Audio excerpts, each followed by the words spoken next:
सुहेल आफरीदी साहब के दो स्टेटमेंट बड़े इंपॉर्टेंट हैं।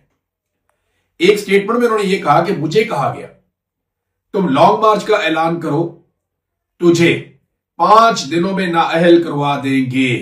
यह सहाफियों से मुलाकात में सुहेल आफरीदी ने यह बात की कि मुझे कहा गया कि लॉन्ग मार्च का ऐलान कर, तुझे 5 दिन के अंदर नाअहल करवा देंगे। अब जिसने यह ऐलान किया वो कौन है, सुहेल आफरीदी को यह भी बताना चाहिए कि तुझे कहकर कौन मुखातिब कर रहा है और कौन इस तरीके से बात कर रहा है एक सूबे के वजीर आला से जिसके पास मैंडेट है उस सूबे का। और ये वाहिद हुकूमत है जो अवामी वोटों के साथ बनी हुई है, वरना सारे फॉर्म 47 पर आकर बैठे हुए हैं। सवाल यह पैदा होता है कि कौन है जिसने सुहेल आफरीदी को इतना खुलकर धमकी दी और सुहेल आफरीदी साहब उसका नाम क्यों नहीं ले रहे, बताना चाहिए बतौर वजीर आला।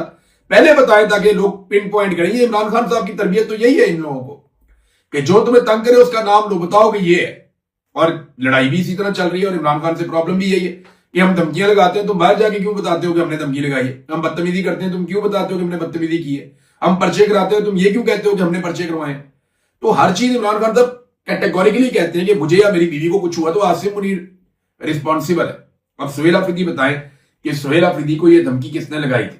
दूसरा, सुहेल आफरीदी ने कहा कि जो हम एहतजाज करने जा रहे हैं ये इमरान खान साहब की रिहाई के लिए नहीं करने जा रहे, ये इमरान खान साहब तक रसाई के लिए करने जा रहे हैं। आप अंदाजा करें मामला यहां पहुंच गया।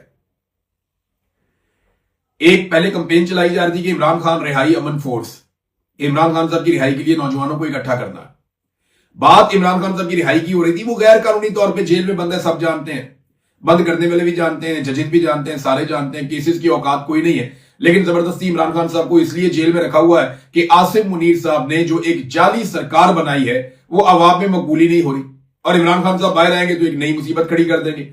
अवाम उनके साथ खड़ी हो जाएगी, आसिम मुनीर साहब का बनाया हुआ पूरा का पूरा शीशे का महल वो टूट जाएगा अवाम के पत्थरों से। तो इसलिए उन्होंने हालिया निकाला कि इमरान खान को जेल के अंदर ही रखो, इसको बाहर निकलने नहीं देना। कोई कानूनी मामला नहीं है, कोई करप्शन का मामला नहीं है, करप्शन के बेशुमार मामला आते हैं। मैं आपको बताता हूं ऐसे ऐसे करप्ट और बेईमान लोग हैं वो बैठे हुए हैं, उनको कोई हाथ ही नहीं डालता। सारे एलिगेशन लगाए गए थे उस्मान बुज़दार पे कि जनाब ये आदमी करप्ट है, उस्मान बुज़दार बाहर फिर रहा है।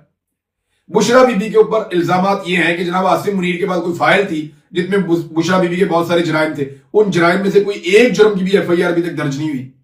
ये सब झूठो झूठ है, ये सारे जाली मुकदमात हैं और इमरान खान साहब को जेल में इसलिए रखा हुआ है ताकि ये वाली सरकार जो है इसको लंबा किया जा सके, ये सरकार गिर ना जाए।